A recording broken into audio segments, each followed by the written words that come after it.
Hi everyone, hope you're all keeping well. This is Saheed and I'm glad to welcome you to Visa Pathfinders. If you're new here, we're glad to have you as we largely discuss how you can migrate to the world's main economies, and that includes the United States, the UK, Canada, Australia, New Zealand, the European Union, among other countries, for study and work purposes. And if that interests you, please like and share our videos and hit the subscribe button. To all our returning subscribers, you will say welcome back and thank you very much for being there always. Today we shall be talking about how you can move to beautiful British Columbia in Canada as a nurse, taking you through the certification process, step-by-step guide, how to secure a job afterwards, which in turn sets you on your way to work permit and permanent residency. British Columbia is a province in Canada that is set between the Rocky Mountains and the Pacific Ocean. Canada's third most populous province, and the capital of British Columbia is Victoria, while the province's largest city is Vancouver. So how do you go through this process to become a nurse and securing a job and all of that? Why not let us go on the other side and go on the screen to see how you can go through all of these processes seamlessly. Thank you very much as a professional. So you would have to go on the BCCNM, and what that is the website for the British Columbia College of Nurses and Midwives. So right here is the website, and you would see an array of information on what you need to do to become a nurse practicing in British Columbia. So if you're an internationally educated nurse, so all internationally educated nurses applicants must meet mandatory requirement to be eligible for the registration. So there is actually some form of funding and other support available for internationally educated nurses. So and this is just to so this is to support the internationally educated nurses to go through the registration process more easily. So it is. So in that you can actually check out the details right here um, so in terms of all the information regarding the financial support and the bursaries that are available for internationally educated nurses. So you can see all the information right here and check out all the eligibility criteria and how you can apply registering for information. So for the information, if you do need such, so go through those there. However, for nurses who are educated or have got some experience in Australia, New Zealand, the UK, or the US, there seem to be some form of concessions for those. We get into that shortly as well. So for the process of applying, so you would say from how to apply, so you can say apply to the NCAS, and moving on from there, when you're done with that, to move on to the apply to the BCCNM, and that you would have to create an account. And you see all the information regarding the regulatory bodies and all of the things that you would need to put in place, and the final requirement that leads you to also getting your provincial. So that leads you to the provincial registration and also the registration exam to the point where you get your practicing registration granted. So you can check out all that in details there.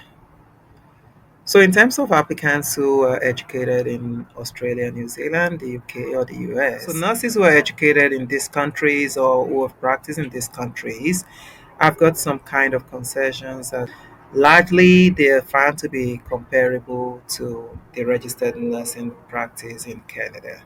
So if you are actually educated or you got some practice under your belt in any of these countries, you may be able to get registered more quickly. So you might want to jump on this opportunity as well. So you have to check out all the other requirements for you to be able to go through. Provisional registration may actually be granted to eligible applicants who want to work while trying to meet the outstanding registration requirements. When these conditions are met, you would have your provincial registration automatically converted to practicing registration. So you can check out all the information regarding this right here. What happens when you have your license, your provincial registration, and you write your NCLEX exam and pass. So that's all good. However, if one writes the exam and he fails the first time, then you're eligible to write the exam again in 45 days. And if that happens the second time, then you will probably not be considered for the renewal of your provincial registration until you've actually passed the exam at some point. So if that happens, you would also have to notify your employer of the expiry date of your registration.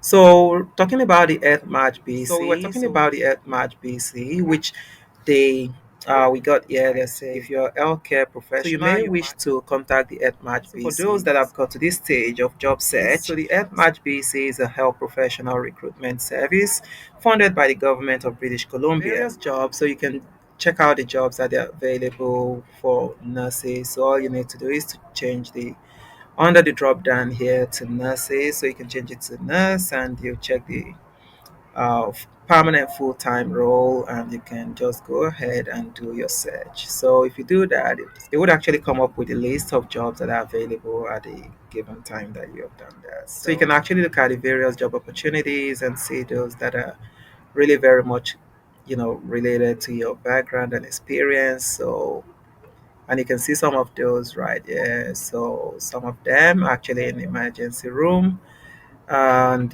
trauma, as well as those that are in psychiatry and mental health. The public health specialty as well. So you can see some of those, as well as the critical care or the IC. So moving on from there, you can see all the information regarding the British Columbia PNP, which is the Provincial Nominee Program, which is an economic immigration program administered by the government of British Columbia. So in this program, they're targeting different individuals. So the program enables the province to select and nominate foreign workers, international students, and entrepreneurs, to help meet British Columbia's labor market needs, as well as to support the government priorities and help grow the British Columbia economy. You're able to apply with your family to the IRCC to become a permanent resident of Canada. Scenario of program available on the BC PNP. So you can see varies from the BC PNP Tech, which is focused on those in the tech industry.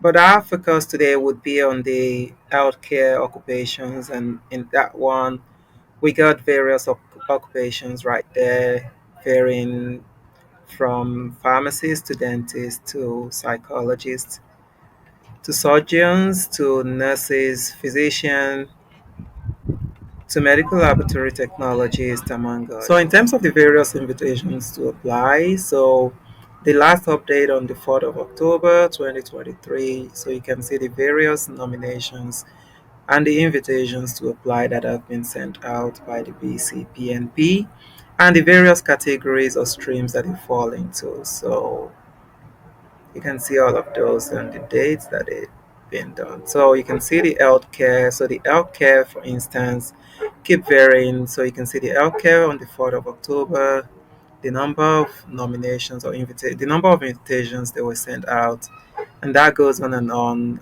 September 26th and on and on like that. So generally, as a skilled worker, so in British Columbia, it's very critical for you to have an accepted full-time job because that is really very crucial to your nomination. So it's the same when it comes to the health authority as well, because the health authority stream gives a permanent residency pathway. So it gives a permanent residence pathway to people working for a health authority in the BC, that is in the British Columbia province. So for usually for people or physicians, midwives, nurse practitioners, among others, so you might be eligible to apply under the health authority stream as well. So and the eligibility criteria is just stated right there. So you can. And that brings us to the end of this video today. Thank you very much for staying tuned. If you found this information really very valuable and you're eager for more most updated information, so please like and share our videos, hit the subscribe button, and we will be glad. If you need help with some form of specifics or maybe some kind of individualized services, please feel free to email us over at visapathfinders@gmail.com. and let's create this success together. Thanks very much for watching and for your support always. And we do hope that this video has been incredibly helpful. See you some other time again. Thank you and bye bye.